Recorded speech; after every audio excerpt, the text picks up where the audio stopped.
Hey, what's going on, guys? It's Lemonade back with another Clash of Clans video. Today we're going to be covering off how to do the RC charge and specifically how to get the timing right when you're using the Spirit Fox. When you're using like a Phoenix or any other pet besides the Spirit Fox, you are just counting to the 4 with your Invis spells. But now with the Spirit Fox and the Invis nerf, things are slightly a little different. I know a lot of people say, oh, you just use the exact same timings as XX56, and then your Fox will go invisible again at the 0. That's still somewhat true, but what they don't tell you is sometimes it depends on where your RC is going and what's around your RC and what's about to hit it, right? So if you are going near where the town hall is, so anywhere within the radius of this guy, you basically don't necessarily want to follow that timing, because what's going to happen is your RC is going to eat, or your Spirit Fox is going to eat a shot from the town hall. Same thing with the Monolith as well. The Monolith is super good at, doing high damage in a single shot. So usually if I'm walking closer to like this building or around this building, then I try to sometimes I double up on the invis. Basically, I don't min max it, and that's just because I'd rather my RC and Fox stay up and get the value without my RC basically risking dying than to risk it and then let them eat shots and potentially fail the raid, right? Because most of the times, if you don't get enough value on your RC charge, your raid is gonna fail. So, with that being said, we're gonna talk a little bit about the plan on this base. I'm just gonna do a couple of friendly challenges to demonstrate. So I have an RC. I have a Warden walk as well to follow up. This is one of the army comps that Shock shows. And I just want to show that just because, one, I suck at it, so I'm just trying to get better at it. So I'll do some live commentary about like what I'm trying to do when I'm doing that attack. I'm still learning it, so I haven't perfected it yet, but I hope I'm able to provide some insight for that particular attack strategy as well. But of course, the focus is going to be on the RC timing. I want to just make sure we focus on getting the timing right. When do we drop the invis? Maybe counting out loud, and then maybe sometimes adjusting to throw an extra invis where we just want to protect the RC more than usual. So typically I like to walk away from the town hall because of what I mentioned earlier. If your RC or your Fox eats one of those shots, your RC or your Fox can go down pretty early in the walk. So I like to walk on the other side. So for example, we could potentially walk in here and take this out. Let's see, if we drop, you also have to think about like which way your RC is gonna walk. If you drop it like here, or if you dropped it here, right? A lot of people don't just figure like, oh, I'm just gonna come into here and then whichever way the RC goes, the RC goes. But you can sort of guess where your RC is gonna go. And if the RC starts walking the wrong way, then you can use the invis to like redirect it the other way, right? So let's say I drop the RC like on the bottom side of this collector. Then I imagine the RC is going to go here. It's going to stand here and then shoot this and take that out. And then I'm going to have to drop an invis. So when I drop an invis, I want to drop an invis that looks like this, right? Where the RC is now standing in the edge of this circle somewhere and shooting at either this or at this, or technically or at this, in the second like rotation of the invis, right? But what you could do instead of dropping your invis where you're just covering exactly like that, right? What if you said you wanted your RC to like attack here instead and then start shifting downwards? Well, then you would just drop your invis, because your RC is standing right around here. You just drop your invis like this, right? And that way your RC, the next closest building is going to be the air defense. So what I found with a lot of my clanmates, or a lot of attacks that I've seen where people are doing the RC charge, they're not using the invis to redirect the RC while protecting the RC. They're literally just invising so that like the RC is completely covered and maybe the Fox as well, but none of the defenses. So there's literally no guidance being done for the RC. So just something to think about. Obviously, take some practice. And like I said, if your RC starts going the wrong way, then I mean, it is what it is. Sometimes you just have to go with it, go with the flow, and adjust your plan, or you have to like drop an invis to help redirect it. So let's pretend you want your RC to like end up in here, right, in the center compartment. Well, how do you do that, right? How do you get into this compartment? Because if you enter from here, your RC is going to end up walking this way or walking this way, right? Because in theory, there's no defenses here unless there's some Teslas. You might get lucky in that case, but you can't rely on that, right? So how do you get your RC into the circle here? Well, what if you went in this way, and once these guys are all down, what if you were able to invis this and invis this, right? Would your RC then walk in here? Potentially, right? But it depends also where your RC is standing, because like if your RC is like standing somewhere over here now, yeah, it's probably gonna walk to this. Or like let's say it started like running this way and then you invis here, it could like end up like running and then running into here.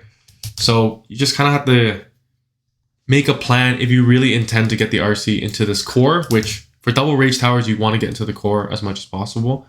This is also where you want to be using your warden ability, because that's where most of the damage is going to come from in general. So yeah, so my plan is I'm going to try and RC charge into here. I mean, for me, ideally, the RC goes this way because I want to take out the monolith as well. But we'll see what happens. And then for my warden, I'm just going to start walking the warden on the bottom side. So I'm just going to drop my warden down here.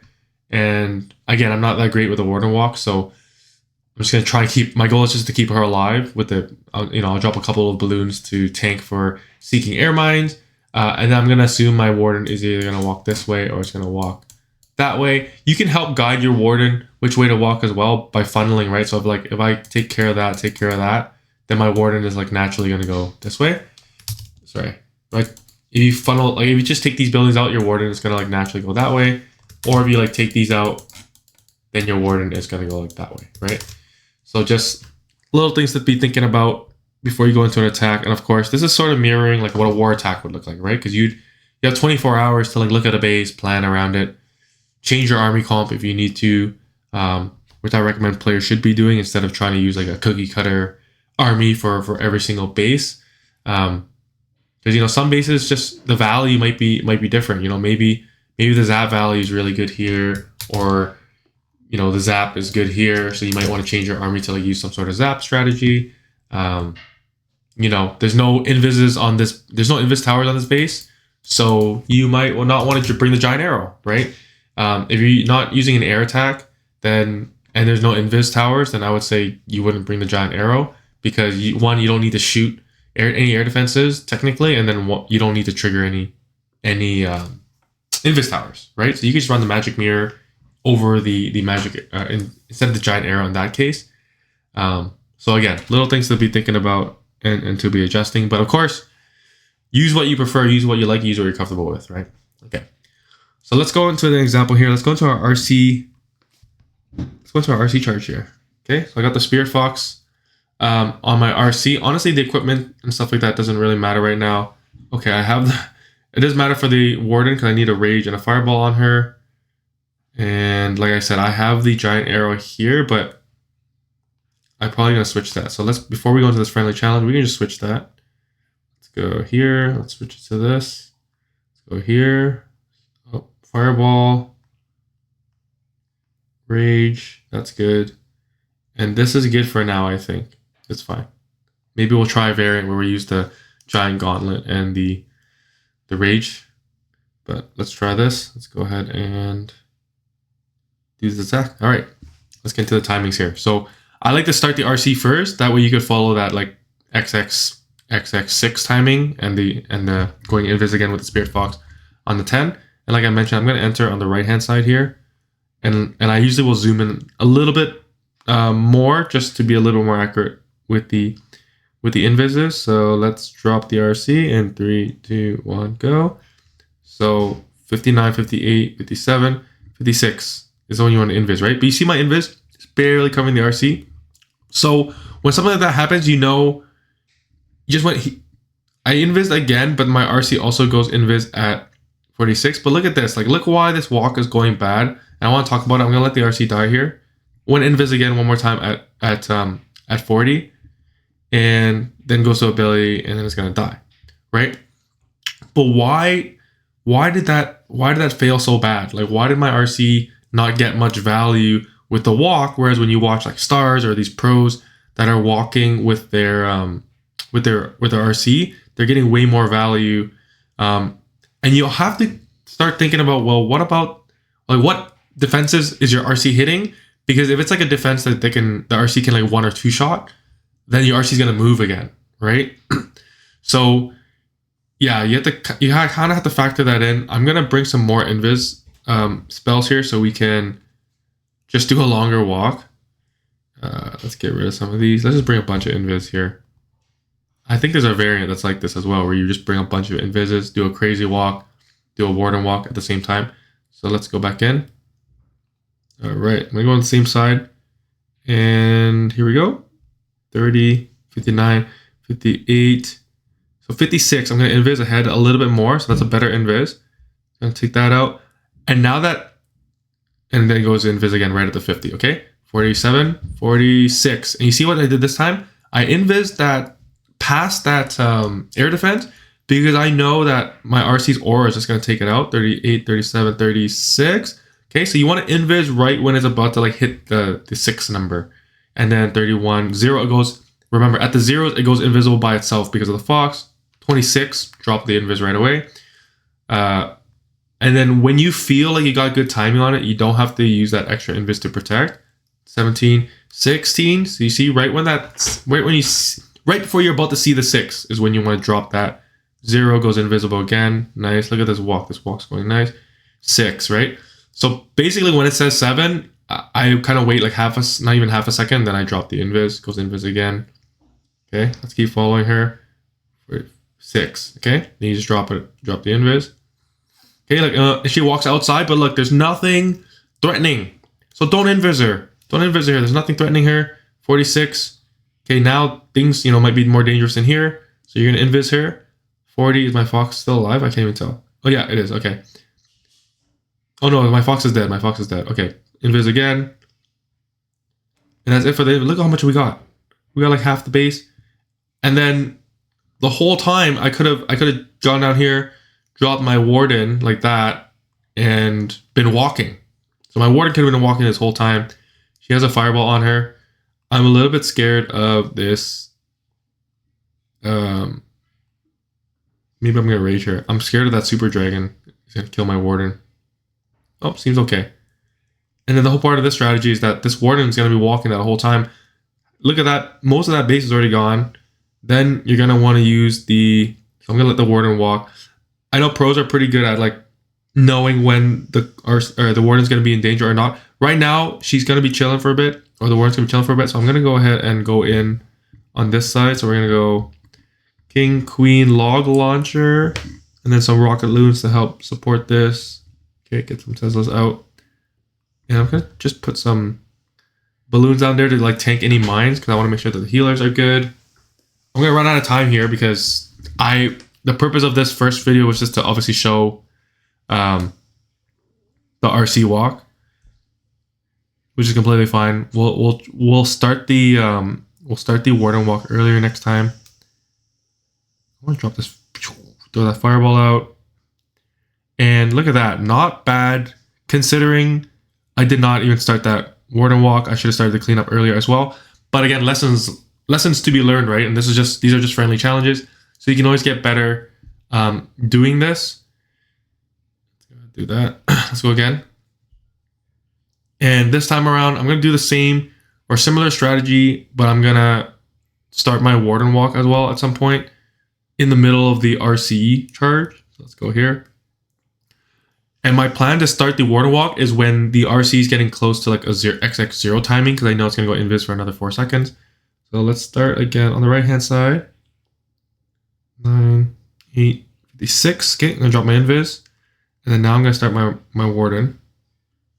Boom, drop some of that. Okay, pray she stays alive. And then look at the timer, 47. Oh, going up this time, it's fine. 3, 2, 1. It's gonna go invis again on its own. So the Spirit's Fox, I'm gonna zoom all the way in, is alive. So 37, 36. Okay. And now we have to be super careful up here because the Town Hall. If the Town Hall sees your RC, it's gonna shoot. So I'm gonna invis right before it goes to 26, and I'm scared. I'm just gonna drop an extra invis up there. I'm gonna invis my warden as well. Okay, my Fox goes down. So now at this point, my RC is gonna die at some point. I don't have a revive spell in this army. Oh my gosh, you see that? You see why it's so hard to multitask like that? I don't know how they do it. My warden goes down, so basically you're gonna fail this raid.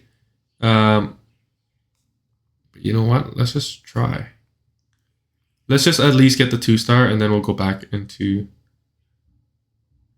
the RC charging timing. Okay. I know these two usually don't actually go together. Let's get the 2-star, sure, good enough. These two usually don't go together because with that warden walk, you're not using a big RC charge. But I want to focus on the RC charge timing first, and then at the same time just get a little bit of practice, like walking my warden and trying to multitask like that. Okay, so let's go again one more time. Okay, let's enter from a different location. Let's go from the bottom side right towards the monolith, somewhere around here. So let's go in. Okay, 57, 56, drop that invis. Look what happens here. The monolith is shooting my Fox. Oh my god, my Fox goes down. Okay, so when that happens, when your Fox goes down, you just have to count 1, 2, 3, 4. You have to count 1, 2, 3, 4, but also keep in mind if your RC walks out of the invis, you have to invis her, right? Like, or she's gonna take too much damage. 1, 2, 3, 4. See what I did there? I invis slightly to the left so that she changes targets, but her aura will take out the rest of that defense that she was working on, right? So again, that's just when you're walking your RC, you want to make sure you do that, because every extra shot or every moment of aura that you get onto another defensive building or a building that we're going to take out anyway is just overall going to get net you more value, net you more damage on the defenses. So just keep that in mind as something to be focused on when you're trying to improve your RC walk. And we're gonna go one more time, and let's approach near the town hall. And I'll show you why it's such a pain to come up here near the town hall. So let's drop this RC. Okay. 57, 56. Let's drop that. You see, look, we took a shot already, which is okay. And then look at this. 50, we go invis again. Oh my god, my RC is almost dead. We're gonna invis 47 instead of 46, just to be safe. I'm gonna invis one more time, right? So I have 40, it's gonna go invis again, so I have time to relax. 37, 36, back on. And then takes another shot. Even though my timing felt good, she's taking shots. This is also why you don't want to be around the heroes, because you don't want your RC shooting like spears or auto attacking heroes or CC troops, because it's just gonna stall her up and she's not gonna get the value. So that's why I usually will walk away from the town hall, unless next to the town hall it has like the monolith or just a bunch of defenses that might be key. Then I might decide to walk there. But again, I would invest more invises and be more aggressive with my invis timing, so that basically your RC never gets seen. In the back of my mind, I always will remember that, well, if the timer is about to hit 0 and I've already invested an invis spell like right, a few seconds before the 0 mark hits, then I won't use that other invis. I know I can wait until like the XX 36 at 37 or sorry 06 or 07 mark. But yeah, so that's my advice around the RC charging timing. Hopefully that helps you with improving your RC charge. If you have any questions, feel free to let me know in the comments. Otherwise, Hope this was helpful. And don't forget to like, comment, and subscribe. Catch you in the next one.